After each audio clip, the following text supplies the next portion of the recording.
Oke, kita masih nyambung ke kuliah yang sebelumnya ya, jaringan dasar ya.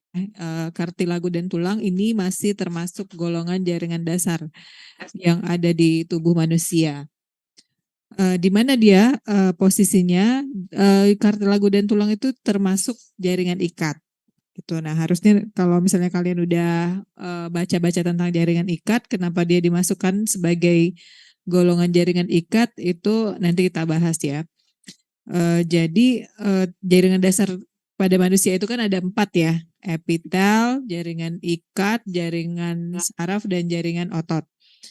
Nah, kartilago dan tulang ini termasuk pada jaringan ikat selain jaringan ikat itu sendiri dan darah.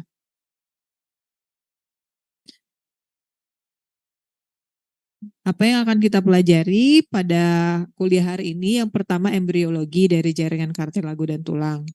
Kemudian histogenesis dari jaringan kartilago, karakteristik mikroskopis dari jaringan kartilago, histofisiologi dari jaringan kartilago, struktur makroskopis dan mikroskopis tulang, histogenesis tulang, dan proses perbaikan pada fraktur. Nah, untuk jaringan ikat itu kan berasal dari mesoderm. Jadi kartilago dan tulang juga sama ya, berasal dari komponen mesoderm dari embrio.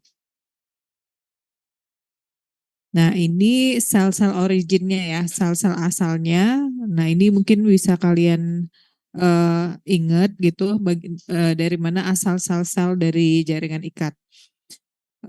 Asal sel stem selnya itu merupakan mesenkim. Sel mesenkim ya, sel awalnya. Kemudian dia akan berdiferensiasi menjadi beberapa sel yang lain gitu. Kalau kalian tahu stem cell nggak? Sel batang. Nah, salah satunya itu kan mesenchymal stem cell ya. Nah, mesenchymal stem cell ini atau mesenkim ini nanti dia akan bisa berubah menjadi sel fibroblast, chondroblast, osteoblast, dan hematopoietic stem cell.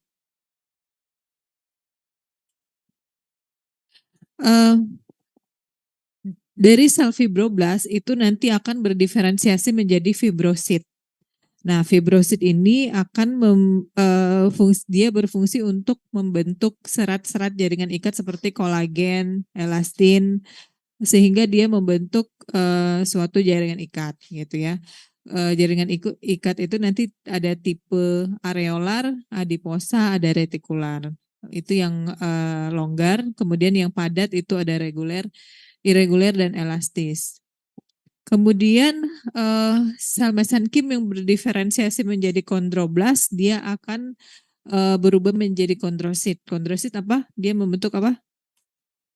Kartilago atau tulang rawan ya, tulang rawan. Nah, kartilago ini nanti akan dibedakan menjadi 3. Ada hyalin, ada elastin, ada fibrokartilago. Kemudian mesenkim yang berubah menjadi osteoblast itu dia akan membentuk tulang oseus. Dia akan berdiferensiasi menjadi osteosit. Nah, osteosit ini bedanya dengan kondrosit, selain dia mensintesis matriks yang berupa matriks organik seperti kolagen elastin, dia juga bisa mensintesis dia akan bisa dimasuki oleh komponen anorganik seperti kalsium dan fosfat. Jadi nanti matriks dari tulang itu akan lebih keras gitu daripada matriksnya kartilago. Akan dibedakan menjadi 2, compact bone dan spongy bone. Kemudian mesenkim yang berdiferensiasi menjadi hematopoietic stem cell itu nanti akan berubah menjadi sel-sel darah. Nah, kita nggak bahas di sini. Yang kita bahas itu adalah kondroblast dan juga osteoblast. Maksudnya kartilago dan tulang aja.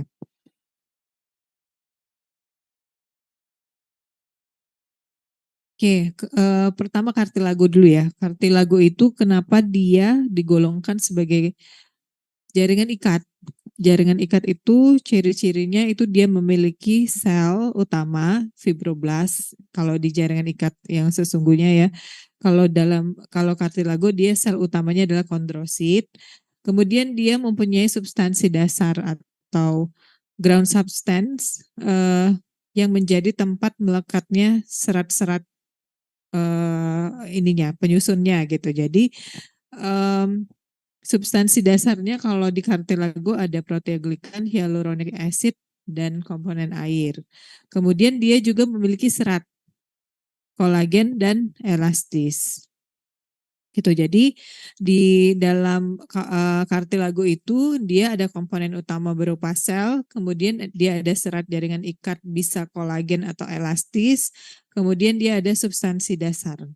Substansi dasar itu kayak ininya ya, tempat melekatnya komponen-komponen seluler dan juga serat-seratnya ini gitu. Jadi kalau misalnya kalian bayangin ada apa namanya sop buah gitu, es buah gitu ya. Nah, airnya itu adalah substansi dasar, yang isi-isi buah-buahnya itu adalah sel-selnya sama serat-seratnya, serat-serat apa namanya kolagen dan elastisnya gitu. Jadi substansi dasar itu tempat nempelnya si sel-selnya ini. Nah, kemudian kartilago ini dia bersifat avaskuler. Jadi apa namanya nutrisinya itu juga nanti akan didapatkan melalui difusi dari jaringan yang ada di sekitarnya. Jadi nanti dibedakan dengan tulang. Tulang itu dia sangat vaskuler. Kalau kartilago dia avaskuler ya, tidak ada pembuluh darah yang langsung memperdarahi sel-selnya. Nah, ini adalah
hyaluronic acid, kemudian proteoglikan dan lain-lain, sama serat-serat kolagen, elastin dan lain-lain. Oke, kemudian kartilago itu mempunyai perikondrium. Nah, perikondrium ini penting ya karena dia bersifat kondrogenik, artinya dia bisa membentuk, dia punya sel-sel yang bisa membentuk sel-sel kondrosit yang baru. Gitu. Sebenarnya perikondrium ini adalah jaringan ikat padat. Jaringan ikat padat tidak teratur tapi dia sangat tervaskularisasi yang mengelilingi kartilago hialin dan juga elastik ya. Terdiri dari 2 lapisan. Lapisan luarnya itu merupakan lapisan fibrosa, mengandung serat kolagen tipe 1 dan fibroblast. Dan lapisan dalamnya ini yang penting, yang dia bersifat seluler, mengandung sel-sel yang bersifat kondrogenik. Nah, sel-sel ini nanti akan bisa berubah menjadi kondroblast dan kemudian kondrosit. Dan selanjutnya menghasilkan matriks. Tuh, nanti kita bisa lihat langsung di di gambar ininya ya, gambar kartilagonya. Oke, berikutnya klasifikasi dulu ya. Klasifikasi kartilago itu berdasarkan jumlah matriks ekstrasel dan jumlah relatif dari serat kolagen dan elastisnya dibagi menjadi 3 jenis. Ada kartilago hialin, elastis, dan fibrokartilago. Ada yang tahu nggak bedanya apa? Kartilago hialin apa? Dia dibedakan berdasarkan jumlah relatif dari serat-serat yang terkandung di dalamnya. Kalau hialin itu lebih banyak serat kolagen yang dominan dibanding serat elastis. Kalau kartilago elastis kebalikannya, lebih banyak serat elastis dibanding serat kolagen. Kolagennya dia kolagen tipe 2. Kalau fibrokartilago itu hampir semuanya kolagen tapi dia tipe 1. Kolagen tipe 1 itu strukturnya itu lebih lebih kasar dan lebih kuat gitu dibandingkan dengan kolagen tipe 2. Nanti kalian belajar di jaringan ikat tentang jenis-jenis kolagen. Ada beberapa tipe dia. Tipe 1, tipe 2, tipe 3, tipe 4, tipe 5, tipe 6, tipe 7. Termasuk ada yang menjadi penyusun lamina basalis, ada yang menjadi komponen yang mengikat antara sel epitel dan juga dermis. Itu nanti beda-beda ya jenis kolagennya. Oke, kemudian proses pembentukan kartilago ya. Pertama kartilago hialin dulu. Histogenesisnya itu terjadi selama embriogenesis.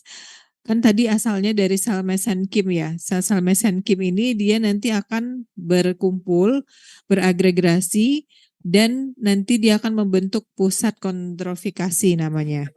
Kemudian nanti dari pusat kondrofikasi ini sel mesenkim itu nanti akan berdiferensiasi menjadi sel kondroblas. Nah, sel kondroblas ini nanti akan menghasilkan matriks yang sudah nanti dia akan jadi matriksnya kartilago.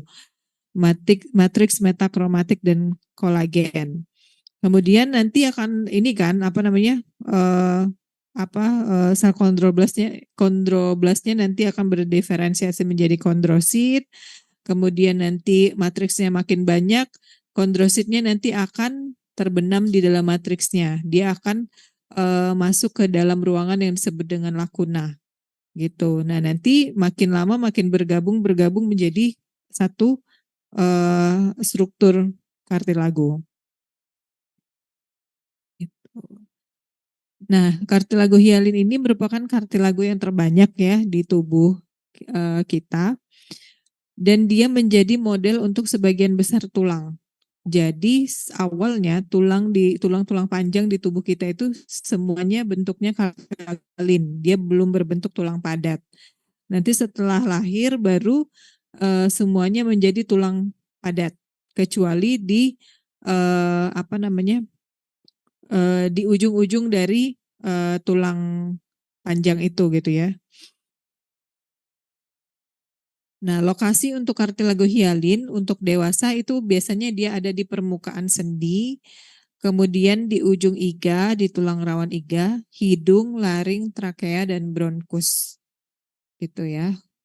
Fungsinya untuk memberikan tunjangan struktural dan fleksibilitas, karena tetap aja ada kartilago elastis ya, walaupun dia lebih sedikit serat elastis di dalam matriks kartilago hialin walaupun cuma sedikit gitu.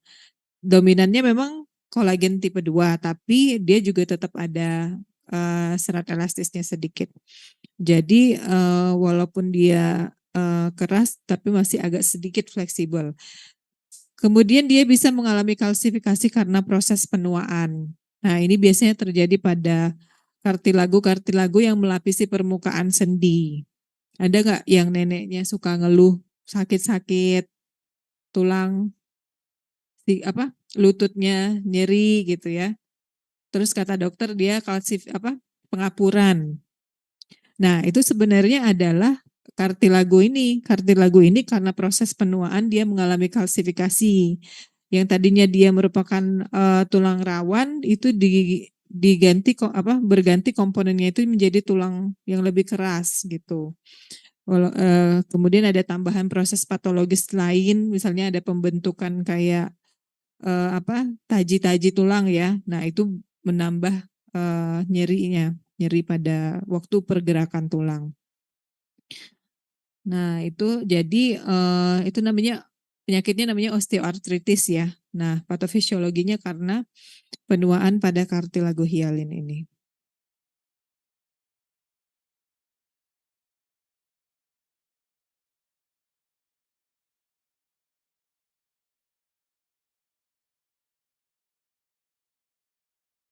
Nah, ini ya ilustrasinya.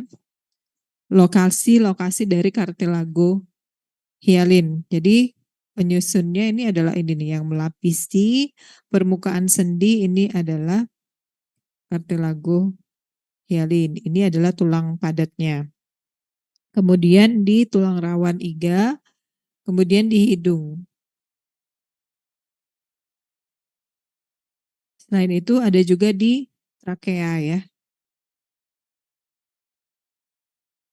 Dan ini cincin trakea itu dibentuk oleh tulang kartilago. Tulang rawan kartilago.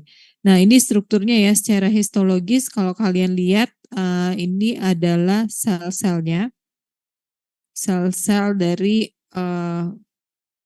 kartilago hialin. Ini disebut apa selnya tadi? Kondrosit. Nah, sel kondrositnya itu sebenarnya kalau kalian perhatiin di dalam lingkaran kecil ini ada titik di dalamnya ya. Nah, sel kondrosit itu titik di dalamnya itu. Nah, kemudian dia dikelilingi sama ruangan kecil yang namanya lakuna. Jadi ini adalah kondrosit dalam lakuna. Gitu. Karena dia kan terbenam dalam matriks ya. Jadi si sel kondrositnya itu terkurung dalam ruangan yang disebut dengan lakuna ini. Tapi karena matriksnya ini komponennya organik semua ya, jadi ada kolagen, elastis, dan juga ada proteoglikan dan lain-lain. Nutrisi dari jaringan ikat di sekitarnya itu masih bisa berdifusi ke dalam matriksnya, kemudian bisa memberi makan kondrosit yang ada di dalam lakuna ini. Gitu. Nanti beda dengan tulang yang padat, dia karena matriksnya itu padat banget, jadi sampai nggak bisa disusupi oleh nutrisi itu nggak bisa berdifusi ke matriksnya, jadi dia harus diperdarahi secara langsung selnya. Kita lihat nanti strukturnya ya secara histologi. Nah, kemudian tadi kita membahas tentang perikondrium ya. Perikondrium itu ada di pinggir-pinggirnya ini. Nah, di sekeliling kartilago. Nah, ini adalah perikondrium. Perikondrium itu kan tadi ada dua komponen ya. Bagian luar merupakan jaringan ikat fibrosa, jaringan ikat. Ini jaringan ikat. Bagian dalamnya, lapisan dalamnya dia bersifat kondrogenik.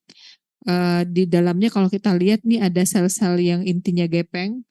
Ini adalah sel-sel kondrogenik tadi, kondroblast. Gitu. Nanti dia akan berubah menjadi kondroblast dan kemudian bisa menjadi kondrosit gitu.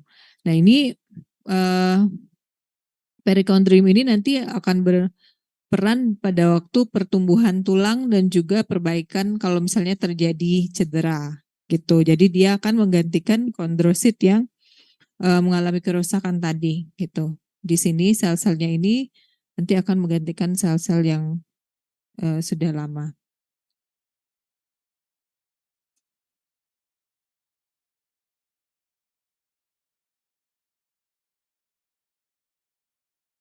Lagu elastis dulu ya. Kartilago elastis ini dia mirip sekali dengan kartilago hialin. Secara morfologi mikroskopisnya juga sangat mirip. Jadi nanti kalian harus bisa membedakannya antara kartilago hialin dan elastis. Bedanya apa tadi? Matriksnya. Matriksnya mengandung lebih banyak elastis dibandingkan dengan kolagen. Oke, jadi nanti kita akan lihat di matriksnya itu akan ada perbedaan ya dibandingkan dengan yang hialin. Oke, proses histogenesisnya sebenarnya kurang lebih sama dengan kartilago hialin. Dia juga berkembang dari mesenkim. Mesenkim jaringan atau jaringan ikat primitif juga boleh kita sebut. Kemudian sel-sel mesenkim ini akan berdiferensiasi menjadi kondroblast, kemudian kondroblast menjadi kondrosit. Gitu. Kemudian jaringan ikat di sekitarnya itu dia akan memadat membentuk perikondrium. Nah, ininya ilustrasinya ya, gambar dari kartilago elastis. Jadi mirip dia kayak kartilago hialin tadi, jadi kondrositnya juga tersimpan dalam lakuna. Nih ya, ini kondrosit, ini lakunanya, ruangan-ruangan kecilnya gitu. Nah, kalau tadi matriksnya kartilago hialin itu kan dia homogen ya, homogen karena memang kolagen itu kalau diwarnai dengan He dia cenderung homogen, tapi kalau elastis dia kayak rambut-rambut halus gitu. Nah, ini kan ada kayak serabut-serabut gitu di matriksnya, ini adalah serat elastis gitu. Jadi bedanya itu aja. Kalau susunan kondrositnya sama. Letaknya itu ada di epiglotis, tuba auditori, cartilago corniculata dan cuneiform dari laring gitu. Jadi ada di telinga, di epiglotis, tuba auditori dan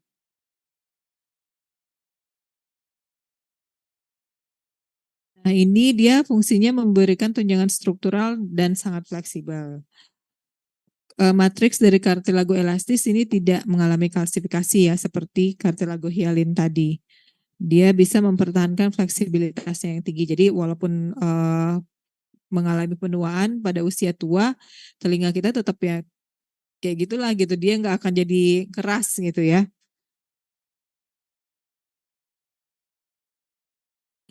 Oke, berikutnya fibrokartilago. Fibrokartilago ini mirip jaringan ikat padat teratur. Nanti kalau misalnya kalian kuliah jaringan ikat itu nanti kalian akan lihat struktur yang sangat mirip dengan fibrokartilago ini, yaitu ligamen atau ini ya ligamentum. Karena dia memang tersusun dari jaringan ikat padat teratur. Jadi sama serat kolagennya itu tipe 1. Ini serat kolagennya tipe 1 ya. Agak lebih kasar sedikit daripada kolagen tipe 2 kalau di preparat. Ini dia warnanya lebih lebih merah gitu ya dibandingkan dengan kolagen tipe 2. Kemudian ada serat-seratnya masih bisa kita lihat sedikit gitu. Walaupun kalau elastis tadi dia agak lebih gelap ya seratnya itu seperti rambut-rambut gitu. Dan lebih jelas lagi kalau elastis itu dilihat dengan pewarnaan khusus seperti pewarnaan perak gitu. Dia rambutnya itu warnanya hitam, seratnya itu warnanya hitam. Nanti ada preparatnya kita.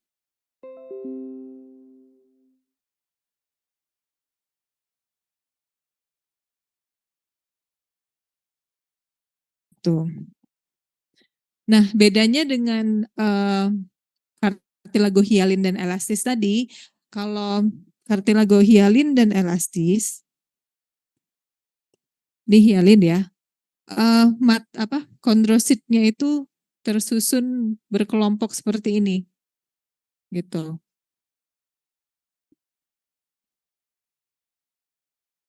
kadang 2 kondrosit bergabung atau 3 gitu.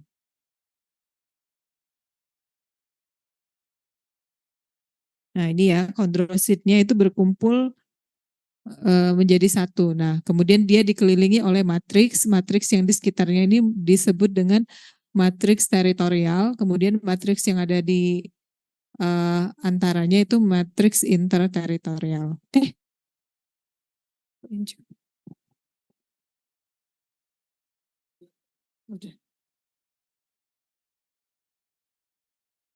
Nah, sedangkan kalau fibrokartilago, nah ini juga sama ya, dia kondrositnya kadang 2 kondrosit nempel, kemudian ada yang 3 gitu ya. Kemudian dikelilingi oleh matriks teritorial dan interteritorial. Sedangkan kalau fibrokartilago dia tersusun sejajar gitu ya, sejajar dan ada sebagian besar sendiri-sendiri, walaupun ada juga yang bergabung tapi nggak terlalu banyak. Dia tersusunnya sejajar mengikuti dengan arah serat jaringan ikatnya. Nah ini letaknya itu di diskus intervertebralis, di penyambung antara tulang-tulang vertebra, tulang belakang. Itu kan ada struktur yang padat banget ya, dia menyambungkan antara vertebra yang satu dengan yang lain. Kemudian di simfisis pubis di tulang panggul kanan dan kiri itu disambungin sama fibrokartilago ini. Kemudian daerah-daerah di mana tendon melekat pada tulang. Jadi memang strukturnya itu sangat kuat dan ini ya, dan kokoh ya. Dia memberikan kekuatan terhadap tegangan, menahan beban, dan menahan tekanan. Tuh, jadi memang ini adalah struktur yang sebetulnya dia juga mirip kayak jaringan ikat ya, struktur penyambung, tapi dia jauh lebih kuat daripada jaringan ikat yang lain, misalnya kayak ligamen atau tendon, karena dia ada ada kondrositnya di dalamnya.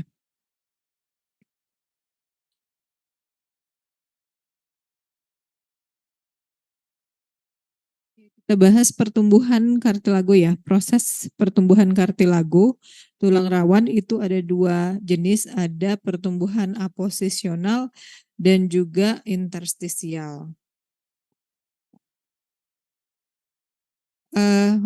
Ada perbedaan antara pertumbuhan aposisional dan juga interstisial. Kalau pertumbuhan aposisional ini dia dimulai dari diferensiasi dari sel-sel yang ada di perikondrium. Gitu. Mesenkim yang mengelilingi kartilago memadat membentuk perikondrium, kemudian nanti perikondrium ini pada lapisan dalamnya kondroblastnya akan berubah menjadi kondrosit, kemudian nanti kondroblastnya juga akan membentuk matriks dan membentuk tulang rawan. Tuh, jadi kalau pertumbuhan aposisional ini dimulai dari mesenkim yang memadat. Nanti jaringan ikat di sekitar dari mesenkim yang memadat itu akan membentuk perikondrium. Nah, di perikondrium itu kan ada lapisan luar dan dalam ya. Lapisan dalam dari perikondrium itu nanti akan mulai membentuk sel-sel kartilagonya. Kondroblastnya akan berubah menjadi kondrosit, kemudian mulai di situ nanti akan membentuk matriksnya juga. Sel-sel kondroblast itu nanti akan menghasilkan matriks, lama kelamaan dia akan menjadi tulang rawan yang utuh gitu. Sedangkan kalau pertumbuhan interstisial itu bedanya dengan pertumbuhan aposisional, dia dari kartilago yang sudah ada gitu. Jadi ini kalau pertumbuhan interstisial ini adalah meningkatkan pertumbuhan dan ukuran kartilago dari dalam. Jadi kartilagonya itu memanjang dari dalam. Kalau tadi kan aposisional dia benar-benar dibentuk dari awal, gitu, dari mesenkim. Kalau ini dari kartilago yang sudah ada, dia memanjang gitu atau membesar ukurannya ya dari dalam. Dia interstisial itu dimulai dengan mitosis dari kondrosit yang sudah ada. gitu. Jadi awalnya kan kondrosit itu sendiri-sendiri dari apa namanya kartilago yang apa embrional itu nanti dia akan mengalami pembelahan mitosis.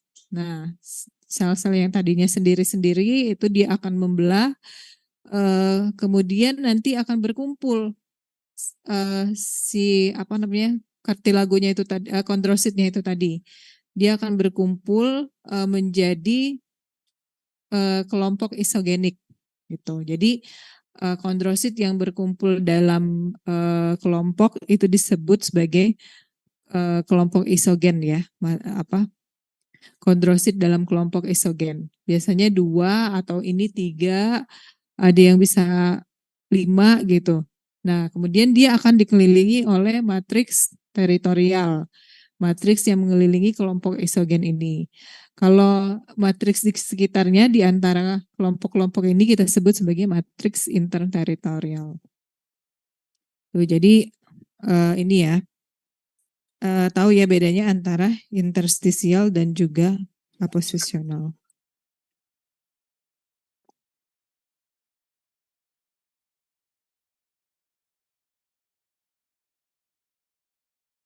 Untuk kartilago ada yang mau ditanyakan? Cukup jelas ya. Preparatnya juga lumayan jelas sih. Cuman paling nanti kalian bedakan antara itu tadi. Fibrokartilago itu mirip dengan jaringan ikat padat teratur. Mirip kayak ligamen atau tendon. Berikutnya kita bahas tulang padat ya, osa. Osa ini tulang ini fungsinya sebagai penyokong dan pelindung rangka tubuh. Dia sebagai tautan bagi otot dan tendon. Ini mendukung fungsi gerak, kemudian melindungi organ vital tubuh yang ada di dalam bagian dalam ya, tulang tengkorak, kemudian melindungi rongga dada, abdomen dan lain-lain. Dan tulang juga punya fungsi metabolik. Dia berfungsi sebagai gudang kalsium yang bisa ditarik sesuai kebutuhan. Jadi kalau misalnya tubuh kita itu kekurangan kalsium di dalam darah, diambil pertama kali dari tulang. Misalnya pada waktu hamil gitu ya, kalau ibu hamil itu kurang konsumsi kalsium, maka yang pertama kali diambil itu adalah dari tulang. Nah, makanya kadang-kadang sering kali ibu hamil itu kan ngeluh sakit pinggang, sakit apa. Nah, itu kemungkinan dia sudah mengalami defisiensi ion kalsium ini gitu. Jadi harus ada asupan kalsium dari luar. Karena kan pada waktu pertumbuhan dalam janin itu adalah pertumbuhan yang paling cepat kan selama hidup kita. Jadi membutuhkan kalsium yang sangat banyak gitu. Karena tulang-tulangnya mulai dibentuk. Sifat dari tulang itu kuat, tahan kompresi, tapi materinya relatif ringan dan dinamis gitu ya. Dan dia sebenarnya secara tetap diperbarui dan dikonstruksi ulang seumur hidup gitu. Jadi tulang kita itu termasuk bahannya itu termasuk ringan ya dan memudahkan kita dalam melakukan pergerakan. Coba kalau bahan tulang kita tuh dari besi atau baja, alangkah beratnya gitu kan kita mau bergerak gitu kan. Nah, komponen tulang ini merupakan materi yang relatif ringan dan dinamis gitu ya. Nah, struktur makroskopis tulang itu ada bagian yang ada yang kompak atau padat, kita sebut sebagai substansia kompakta, ada juga yang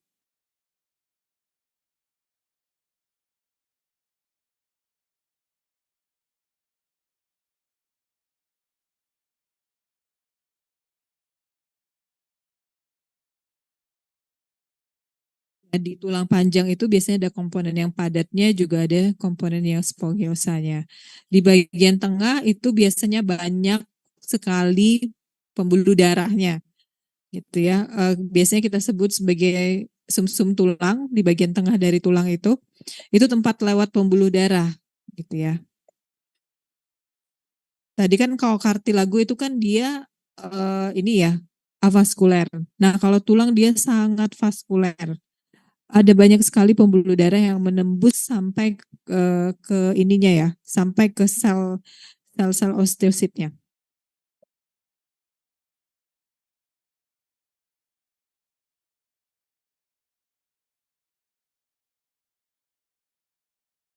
Di sini paling ini adalah dari komponen dari tulang panjang itu bagian luarnya itu tadi adalah kartilago ya, kartilago hialin.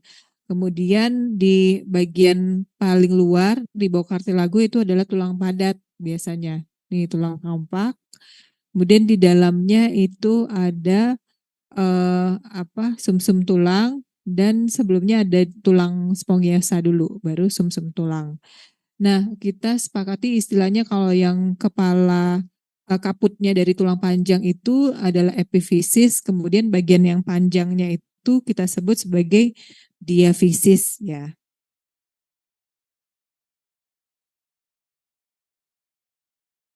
Oke, nah tulang juga termasuk sebagai jaringan ikat karena dia juga sama mempunyai ciri-ciri seperti jaringan ikat lain, mempunyai sel utama. Sel utamanya adalah apa tadi? Sel utama pada tulang osteosit ya, osteosit. Eh, nah, kemudian dia juga punya matriks ekstraseluler. Bedanya dengan kartilago, kalau kartilago dia hanya punya komponen organik aja, tapi kalau tulang padat ini kalau tulang dia punya selain komponen organik dia juga punya komponen anorganik yaitu kristal hidroksiapatit atau kalsium fosfat. Itu. Nah, matriks organiknya menyusun 35% dari tulang. Eh, Kemudian terdiri dari sama substansi dasarnya proteoglikan dan juga ada serat kolagen. Terutama kolagennya tipe 1 ya, kolagen yang paling kuat ya. Ini menyusun 90% dari matriks organik dari tulang. Kalau tadi kartilago itu dia dibungkus oleh perikondrium, kalau tulang dia dibungkus oleh periosteum. Endosteum ini adalah sama seperti periosteum tapi di bagian dalam. Sama kayak perikondrium yang punya kemampuan kondrogenik, kalau periosteum juga punya potensi osteogenik. Paham ya apa itu kondrogenik, osteogenik? Osteogenik itu artinya dia bisa membentuk tulang gitu ya. Nah ini ilustrasinya, ilustrasi dari tulang. Kalau tulang kita itu dipotong, gambarnya seperti ini. Kira-kira kondrositnya di mana?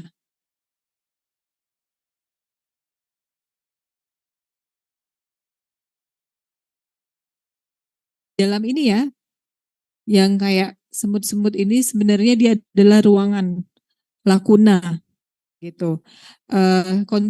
Osteositnya ada di dalamnya, ada di dalam ruangan ini. Jadi ini adalah osteosit dalam lakuna. Kenapa ada kayak rambut-rambut seperti ini?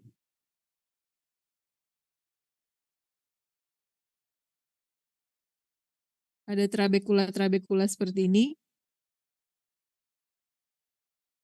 Buat apa sih ada itu? Tahu nggak kenapa strukturnya seperti itu? Karena tadi kan matriks tulang itu kan sangat padat. Jadi dia tuh nutrisi itu nggak akan sampai yang pembuluh darahnya kan ada di periosteum ya, sama kayak di apa namanya di kartilago, yang vaskuler itu adalah perikondriumnya kan. Nah, bagaimana caranya dari periosteum itu bisa sampai nutrisinya bisa sampai ke osteosit yang ada di dalam lakuna ini. Yaitu dia membentuk saluran-saluran gitu. Jadi dari di bagian sumsum tulang, itu di bagian tengah tulang itu kan banyak sekali pembuluh darah kan yang menembus masuk gitu kan. Nah, dia akan membentuk saluran-saluran seperti ini yang disebut dengan kanalis Haffers, menembus ke dalam matriks tulang yang padat itu. Jadi tulang itu kalau dipotong tuh ada dalamnya tuh ada bolong-bolong saluran-saluran seperti ini. Ini tempat lewatnya pembuluh darah. Nah, bagaimana bisa sampai ke dalam lakuna-lakuna ini? Yaitu tadi melalui apa namanya? saluran-saluran kecil ini sebenarnya adalah saluran gitu. Jadi dia nanti akan ngambil nutrisinya dari pembuluh darah yang ada di sini masuk ke dalam lakuna dari osteosit ini. Nah, kemudian dia dari sini dia berhubungan dengan osteosit yang sebelahnya dengan lakuna yang sebelahnya juga melalui saluran-saluran juga. Sehingga nanti nutrisinya bisa sampai ke semua osteosit itu. Tuh. Itu namanya tadi yang cabang-cabang itu namanya kanalikuli ya. Ini ilustrasinya. Nah ini ya, dia saluran halus berfungsi nutrisi sel-sel tulang dan pertukaran metabolit antar sel dan juga ruang perivaskuler terdekat. Nah di kanalis Havers ini tempat lewat pembuluh darah nih, pembuluh darahnya masuk nanti menembus satu lamela dari tulang. Nah ini kalau di preparat kelihatannya seperti ini. Nanti yang akan kalian lihat di preparat. Di tengahnya ini adalah kanalis centralis atau kanalis ini ya, Havers ya. Kemudian di sekelilingnya adalah osteositnya ini nih, osteosit dalam lakuna. Kanalikulinya ini ada yang serabut-serabut halus, itu adalah kanalikulinya. Nah, sebenarnya di sekitarnya ini adalah serat kolagen ya, di antara osteosit ini ada serat kolagen yang tersusun dalam anyaman yang rapi banget gitu. Kolagennya tipe 1 gitu. Kita sebut sebagai lamela, interstitial lamela. Nah, ini juga. Ini juga ilustrasinya, nanti gambarnya seperti inilah di preparat ya. Ada kanalis Havers atau kanalis sentral, kemudian ada osteosit dalam lakuna, ini adalah kanalikulinya, kemudian kolagennya tersusun dalam lamela, dan lain-lain. Itu ya struktur yang bisa kalian identifikasi nanti.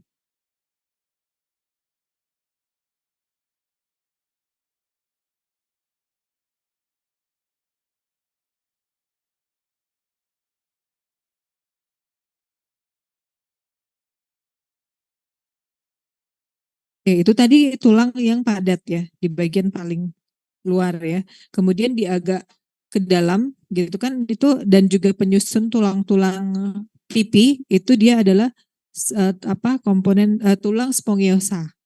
Tulang spongiosa itu kan dia kayak apa ya? Ya kayak spons gitu kan. Jadi ada celah-celahnya di antaranya. Nah, ini bedanya dengan tulang padat tadi. Kalau tulang spongiosa dia ada trabekel. Ini ya contohnya.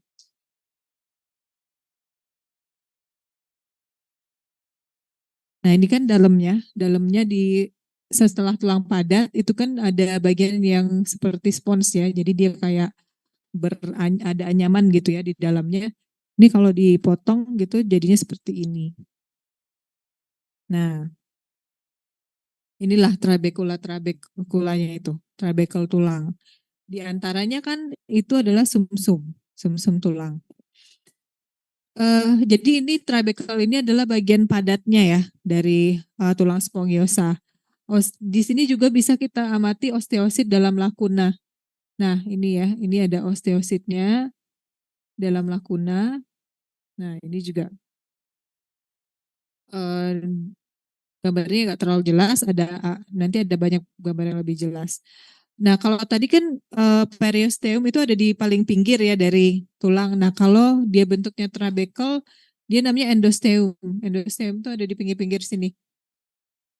Nah, di endosteum. Di endosteum ini sama kayak periosteum, ada osteoblas. Osteoblas.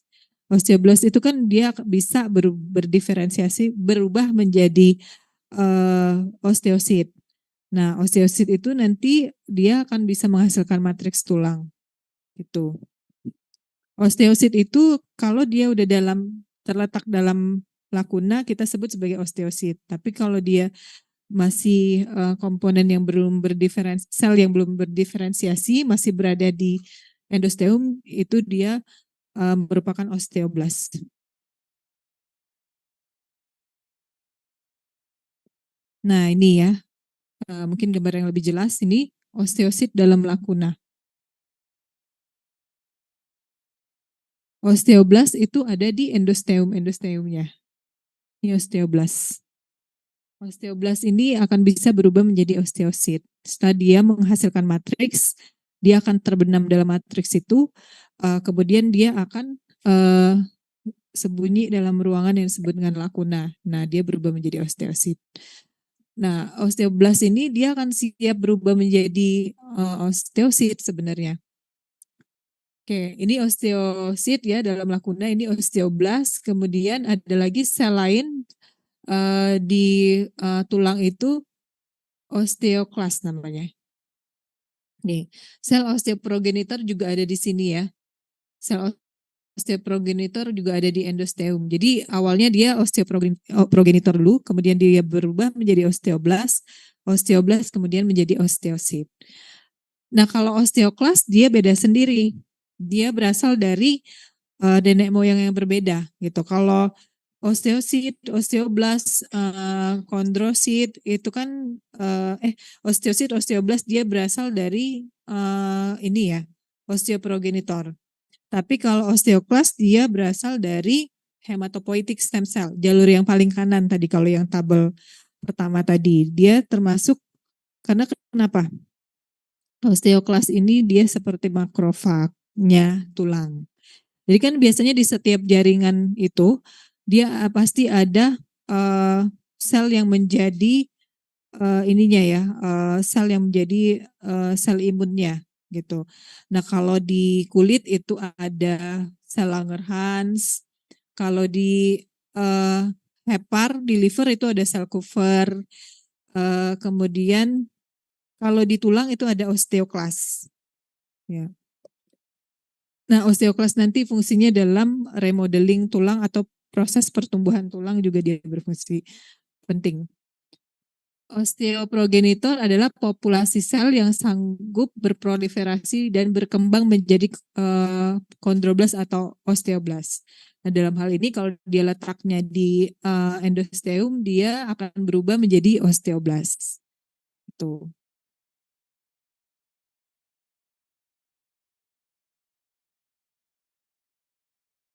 Osteoblast sudah kita bahas ya. Osteoblast merupakan sel pembentuk tulang, dia tersusun di endosteum seperti lapisan sel epitel gitu. Jadi epiteloid artinya menyerupai epitel gitu ya.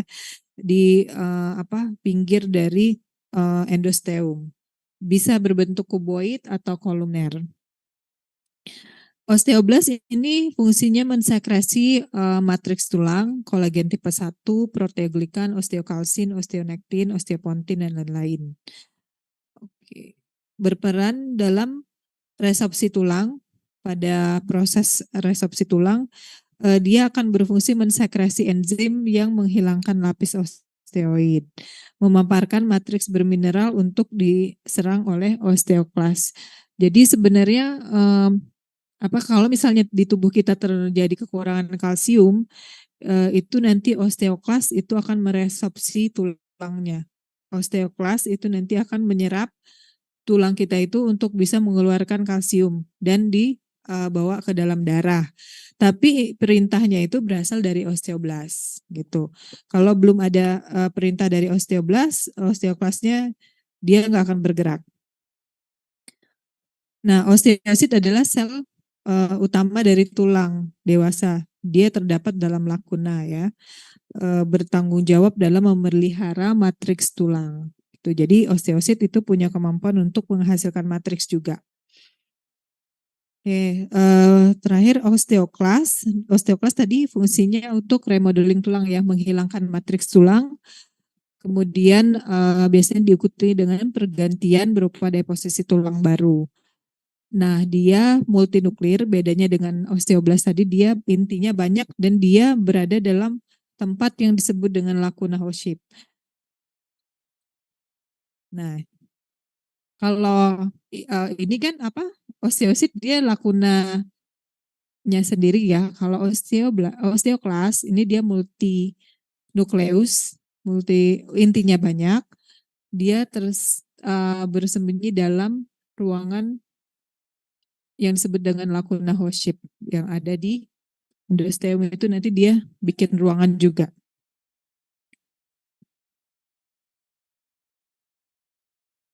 Dan asalnya tadi progenitor makrofag granulosit ya dari jalur hematopoietic stem cell. Jadi dia bukan dari jalur yang osteoprogenitor. Oke, berikutnya proses pembentukan tulang. Tadi sebelumnya udah kita bahas proses pembentukan kartilago. Ada apa tadi? Aposisional dan interstisial. Nah, kalau proses pembentukan tulang itu ada dua juga, ada intramembranosa, ada endokondral. Ini agak mirip sih, agak mirip antara yang terjadi di kartilago. Osteogenesis intramembranosa itu mirip kayak ini aposisional. Jadi dia dibentuk dari jaringan ikat primitif atau dari mesenkim, jaringan mesenkim yang berkumpul, nanti jaringan mesenkim itu nanti akan membentuk berdiferensiasi menjadi osteoblast. Kalau dia mau berubah menjadi kartilago, dia berubah menjadi kondroblast. Tapi kalau dia mau berubah menjadi tulang, dia akan berubah menjadi osteoblast. Biasanya terjadi untuk pembentukan tulang-tulang pipi, tulang tengkorak ya, os frontal, parietal, dan lain sebagainya. Nah, kalau osteogenesis endokondral ini mirip kayak pertumbuhan interstisial. Jadi dia berasal dari kartilago yang sudah ada. Dalam hal ini tulang rawan yang sudah ada. Kan tadi di awal sudah dijelaskan bahwa kartilago itu adalah cikal bakal semua tulang panjang yang ada di tubuh kita. Nah, proses inilah yang mengubahnya. Proses osteogenesis endokondral inilah yang mengubah kartilago tulang panjang kita yang tadinya bentuknya itu kartilago hialin semua, itu dia akan berubah menjadi keras, lebih keras. Ini terjadi sebelum kita lahir, ya. Oke, ini prosesnya bisa kalian baca nanti mulai dari sel mesenkim yang memadat, kemudian dia akan membentuk lapisan jaringan ikat yang sangat vaskuler.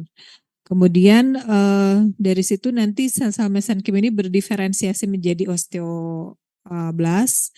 Osteoblast nanti akan kalau sel osteoblast tadi kan udah bisa menghasilkan matriks ya. Dia akan menghasilkan matriks, kemudian nanti muncul trabekel dulu. Kalau matriksnya udah terkumpul, dia akan terbentuk jaringan trabekel ini. Gitu. Kemudian sel-selnya nanti akan ini ya termineralisasi, membentuk selapis tipis osteoid. Oke.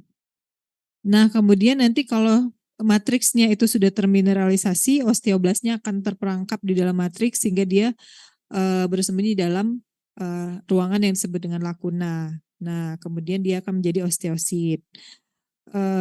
Nanti trabekel dari beberapa ini tadi nanti akan bergabung sehingga nanti akan terbentuk tulang yang spongiosa tadi. Nih gambarnya, nanti ada preparatnya ini. Ini adalah proses osteogenesis intramembranosa. Dia ini yang paling pinggir ini adalah mesenkim, jaringan ikat primitif. Ini kalau kita lihat sel-selnya itu ya seperti sel fibroblast ya, jaringan ikat primitif. Kemudian dia nanti jaringan ikat mesenkim ini kan masih mempunyai kemampuan stem cell ya, artinya dia bisa berdiferensiasi menjadi sel lain tergantung dari lingkungannya gitu. Kalau dia disuruh membentuk tulang, dia akan berubah menjadi osteoblast. Kalau lingkungan sekitarnya memerintahkan dia untuk berubah menjadi tulang kartilago, dia menjadi kondroblast gitu. Nah, ini dalam hal ini dia akan berubah berdiferensiasi menjadi osteoblast. Nih, dia akan berdiferensiasi menjadi osteoblast. Osteoblast nanti akan menghasilkan matriks tulang yang nanti makin lama makin banyak gitu. Kemudian dia akan terbenam di dalam matriks itu, sehingga nanti lama-lama akan terbentuk trabekula tulang yang di dalamnya ada osteosit dalam lakuna gitu.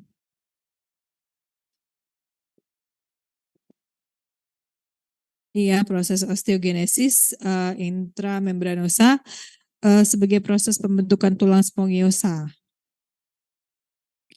Nah, kemudian bagaimana tulang-tulang panjang dibentuk? Ini melalui proses osteogenesis endokondral. Dia berasal dari tulang rawan yang sudah ada. Nih ya, kalau kita lihat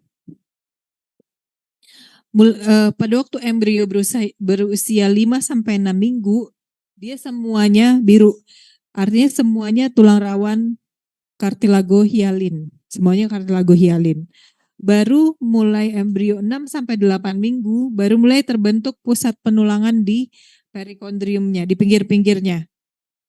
Nah, kemudian baru 8-12 minggu baru terjadi proses osteogenesis endokondral yang pertama. Kemudian setelah lahir, ini nanti dia akan mengubah proses osteogenesis yang pertama ini akan mengubah diafisis itu menjadi tulang padat. Nah, begitu lahir, diafisisnya semuanya sudah diganti menjadi tulang padat, tapi epifisisnya masih tulang rawan. Nah, ini kenapa dia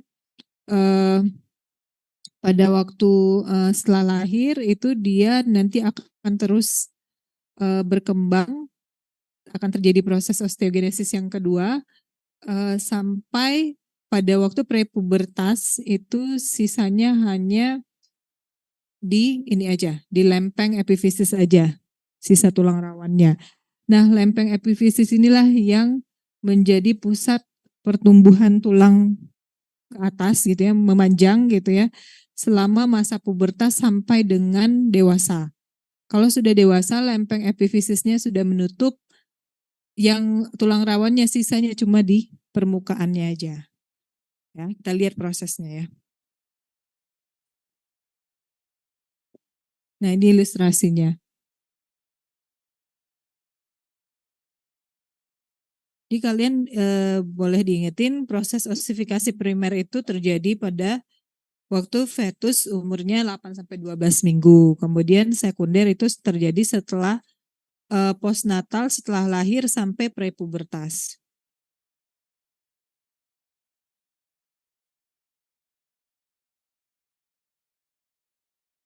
Nah, ini gambar preparatnya. Jadi bisa kalian baca aja ini. Oke, jadi kan tadi, nah ini kalau dia mulainya dari pinggir-pinggir gini, pinggir-pinggir diafisis ya, ini kan bagian tulang panjang, artinya ini adalah osifikasi primer.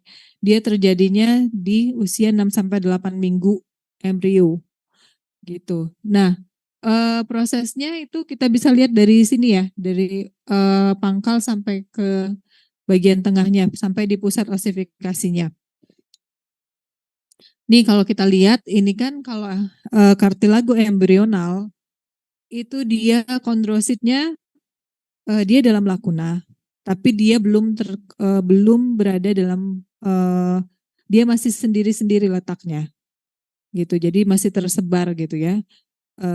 Kemudian nanti ini kondrosit ya.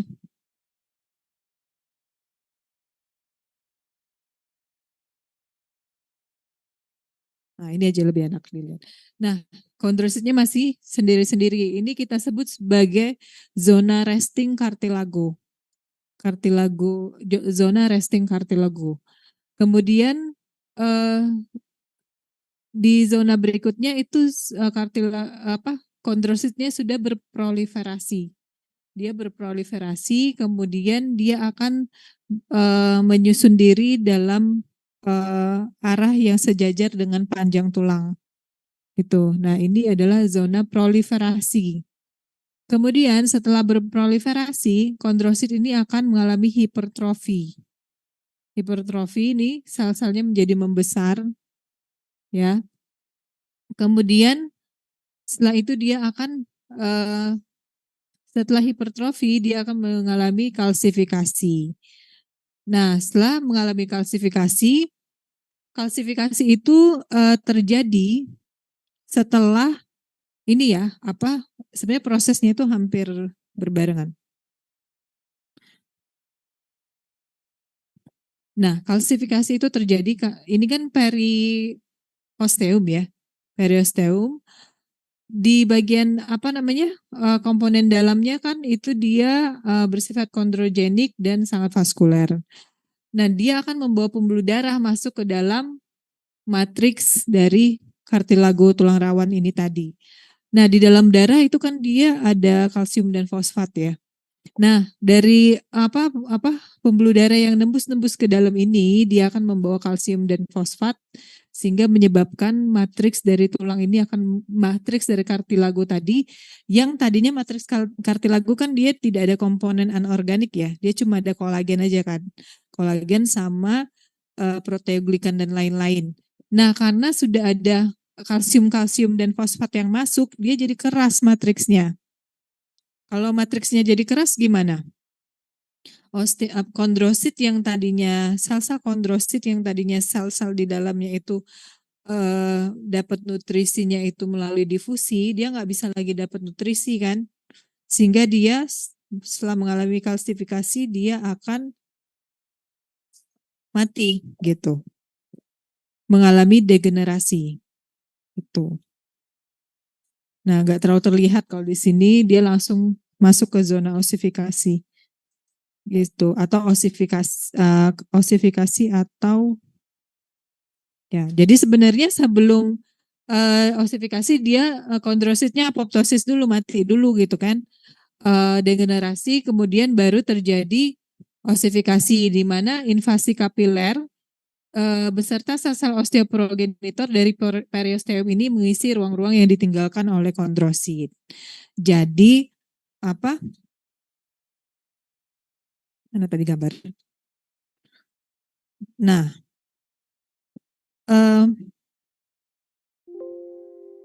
sel-sel yang ada di sini kan di periosteum kan ada osteoprogenitor ya, ada osteoblast. Nanti dia akan menginvasi ke dalam, kemudian dia akan mengganti matriksnya itu tadi dengan matriks tulang yang lebih padat dan mengisi ruang-ruang yang ditinggalkan oleh kondrosit tadi. Ruangan-ruangan yang ditinggalkan oleh kondrosit itu tadi akan bergabung menjadi satu, dia menjadi sumsum tulang di bagian tengah. Gitu. Nah, ini boleh kalian hafalkan zona-zonanya ya. Nah, ini gambarnya. Bisa ya mengidentifikasi zona-zonanya. Yang pertama nih kalau dia sel-sel kondrositnya masih tersebar, letaknya nyebar gitu, itu adalah resting cartilago. Kemudian zona proliferasi kalau dia sudah mulai tersusun dalam susunan yang searah dan panjang tulang. Kemudian ini kita lihat sudah mulai membesar, itu zona hipertrofi. Gitu. Kemudian baru kalau udah ada invasi dari pembuluh darah sekitarnya, baru masuk ke zona kalsifikasi, dan yang terakhir osifikasi. Kalau osifikasi dia sudah mulai terbentuk lempeng-lempeng tulang seperti ini ya. Ini akan menjadi trabekula-trabekula. Paham ya prosesnya ya?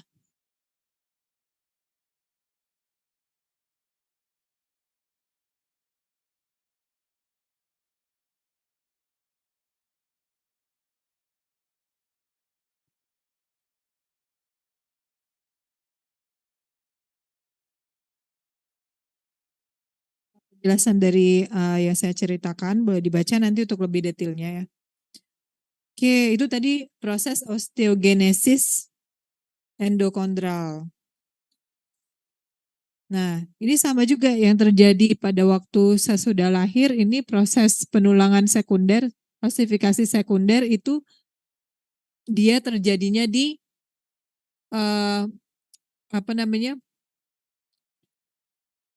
epifisis. gitu.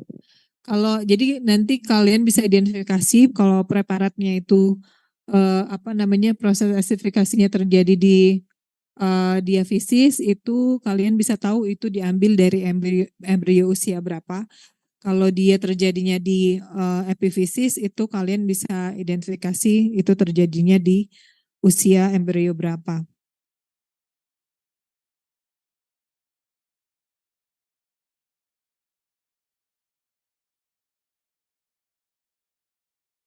Akhirnya semua tulang kita itu kalau udah umur segini ya, umur sekalian ini udah nggak ada lagi tulang rawannya gitu. Jadi epifisisnya udah nutup, udah nggak bisa nambah tinggi lagi gitu.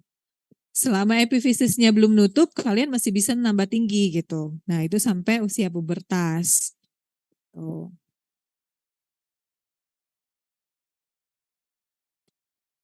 Oh iya, hati-hati ya, ada obat-obatan yang bisa menyebabkan penutupan epifisis lebih cepat. Ada antibiotik namanya ciprofloxacin. Jadi biasanya kita hati-hati pemberiannya pada anak-anak sebelum usia remaja karena bisa menyebabkan mempercepat penutupan epifisis. Dia jadi nggak tinggi lagi nanti. Tapi itu juga dari penelitian untuk penggunaan jangka panjang. Kalau misalnya jangka pendek aja untuk misalnya mengobati infeksi misalnya diare ataupun infeksi gastrointestinal mungkin masih aman. Tapi kalau bisa ada alternatif antibiotik yang lain biasanya kita pilih yang lain dulu. Oke, berikutnya proses perbaikan pada fraktur tulang ya. Ini agak mirip dengan proses osteogenesis tadi, agak mirip. Dia dimulai dari ini ya, misalnya terjadi fraktur ya, patah tulang. Nah, biasanya itu kan tulang itu kan perdarahannya sangat banyak ya. Kita sudah lihat tadi ya, kalau secara histologis hampir semua bagiannya itu disusupi oleh pembuluh darah. Nah, sehingga tulang ini salah satu organ yang sangat vaskuler. Jadi kalau misalnya kalian nanti koas misalnya ya, terus ada ketemu pasien fraktur, kita harus lihat perdarahannya dulu gitu. Terutama untuk tulang-tulang yang besar ya, tulang-tulang pelvis misalnya ya. Itu kadang-kadang frakturnya itu tertutup, jadi perdarahannya tersembunyi, tapi pasiennya datang dengan hipovolemi. Artinya pasiennya datang tuh sudah dengan kondisi tensi rendah, misalnya di 80/50, kemudian nadinya halus banget. Artinya kan sudah terjadi penurunan perfusi gitu kan. Cairan dalam tubuhnya itu sudah jauh berkurang sehingga tidak mampu mempertahankan sirkulasi yang normal lagi. Nah ini kondisi yang darurat ya. Kadang-kadang itu miss. Kadang-kadang bisa jadi kita nggak ngelihat ada perdarahan, kalian santai-santai gitu pasang infus lambat-lambat gitu, tanya-tanya dulu gitu di mana jatuhnya, gimana prosesnya gitu kan. Sedangkan dia kondisinya sudah emergency. Kalau kalian menemukan seperti itu, kalian lihat ada fraktur atau ada jejas lebam misalnya di di pelvis, di regio panggul gitu ya. Nah, terus kalian tensi udah 80/50, langsung pertolongan pertama kita harus kembalikan dulu cairannya. Pasang infus di beberapa titik langsung. Dan itu harus pakai aboket yang paling besar gitu untuk mengganti cairan yang sudah hilang ini dulu gitu. Karena kalau misalnya itu nggak ditangani, bisa pasiennya udah keburu langsung nggak sadar. Penurunan kesadaran bisa lewat gitu ya. Nah itu kadang-kadang suka miss gitu ya. Karena fraktur tulang ini tadi menyebabkan perdarahan yang sangat hebat. Apalagi kalau regio areanya di tulang-tulang yang besar gitu. Itu yang harus kalian ingat ya. Eh, pertolongan pertamanya bukan pasang pasang apa sih namanya? Ini dulu, itu nanti pertolongan pertamanya itu tangani dulu kondisi emergensinya gitu. Kalau dia sudah aman, tensinya udah balik, baru kita pikirkan ininya, jahit lukanya, terus bebat ininya dan lain-lain. Baru kemudian ganti kehilangan darahnya dengan transfusi dan lain-lain. Itu tindakan selanjutnya. Tapi yang pertama itu kondisi emergensi dulu. Oke, nah berikutnya baru kita fokus ke perbaikan pada fraktur tulangnya gitu. Nah, fraktur tulang itu adalah suatu diskontinuitas jaringan ya. Ini nanti akan terputus selain tulang juga jaringan-jaringan di sekitarnya juga biasanya ikut robek gitu. Tapi bisa saja tulangnya aja yang fraktur, yang patah tapi jaringan sekitarnya enggak, itu fraktur tertutup ya. Nah, tapi karena dia mengandung pembuluh darah, biasanya itu terjadi hematom yang besar di sini. Ya. Nah, awalnya setelah fraktur itu biasanya terbentuk hematom dulu. Hematom itu nanti akan berubah menjadi jaringan granulasi. Biasanya kalau terjadi suatu trauma, yang pertama kali datang itu adalah fibroblas. Fibroblas itu membentuk jaringan pengikat ya antara jaringan yang terputus tadi. Nah, dalam hal ini dia membentuk jaringan granulasi.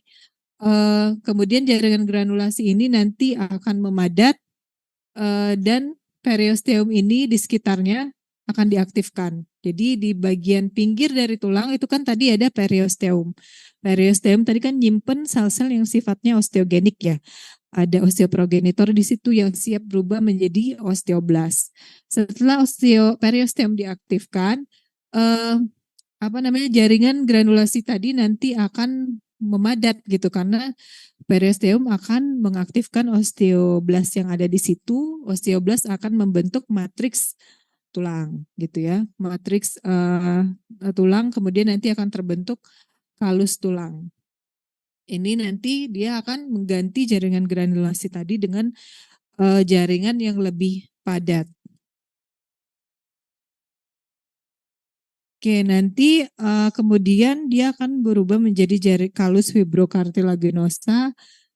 Kemudian nanti ketika osteoklas sudah osteoblas sudah aktif, itu dia nanti akan menjadi tulang yang lebih padat gitu, menyambung antara celah-celah yang tadinya terputus tadi.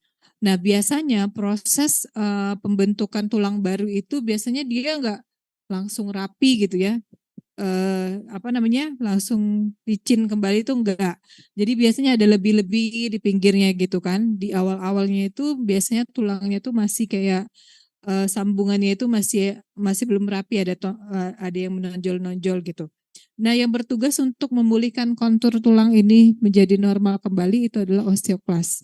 Osteoklas itu nanti akan meresorpsi kelebihan matriks tulang yang tadi bersisa itu, kemudian dia akan menjadi tulang yang bagus lagi seperti semula, gitu ya.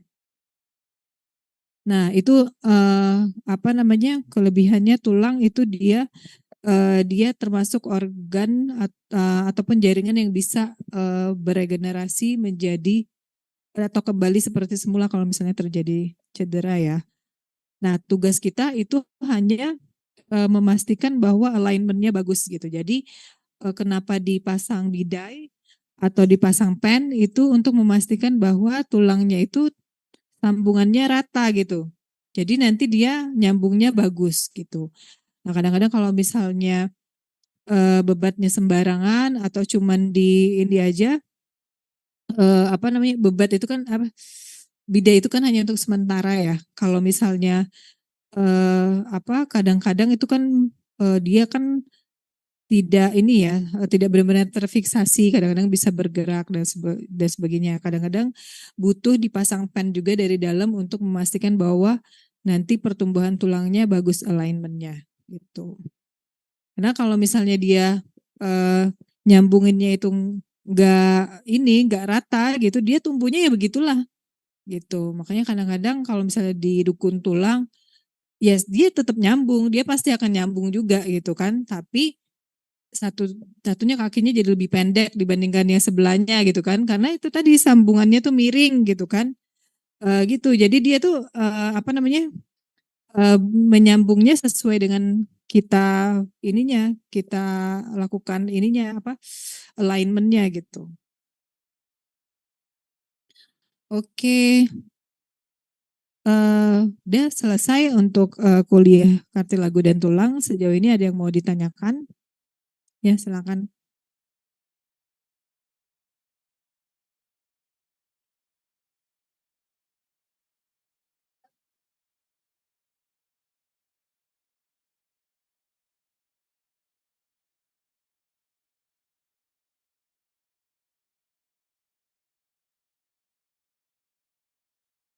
Ya agak sedikit nggak mungkin ya sebenarnya setelah epifisis menutup bertambah tinggi lagi. Bisa juga karena jaringan yang lain atau misalnya posturnya yang diperbaiki sehingga dia jadi lebih ini ya apa sih namanya bertambah tinggi. Itu pun atau misalnya apa namanya kita mengandalkan dari proliferasi sel yang sudah ada itu aja gitu, tapi nggak akan mungkin dia memulai lagi osteogenesis yang tadi, itu tidak akan mungkin kan kalau sudah terjadi penutupan epifisis gitu. Apa ya? Ya mungkin proses rehabilitasi itu mengembalikan postur aja sehingga dia bertambah sedikit lebih tinggi bisa. Paling itu juga paling maksimal 1 cm, 2 cm. Nah, jadi agak gak mungkin ya ada kayak tablet menumbuh tinggi badan gitu-gitu kan. Nah, itu sesuatu yang overclaiming sebenarnya. Kalau epifisis sudah nutup udah nggak bisa lagi lebih tinggi gitu. Nah, kemudian ada juga yang namanya pubertas precox. Biasanya ini dipengaruhi oleh hormon juga sih. Nah, itu ada yang menyebabkan penutupan epifisis lebih awal gitu, sehingga dia nggak bertambah tinggi gitu. Ada juga penyakit yang seperti itu. Oke, ada lagi? Cukup jelas atau ada yang mau ditanyakan lagi? Izin bertanya, Dok.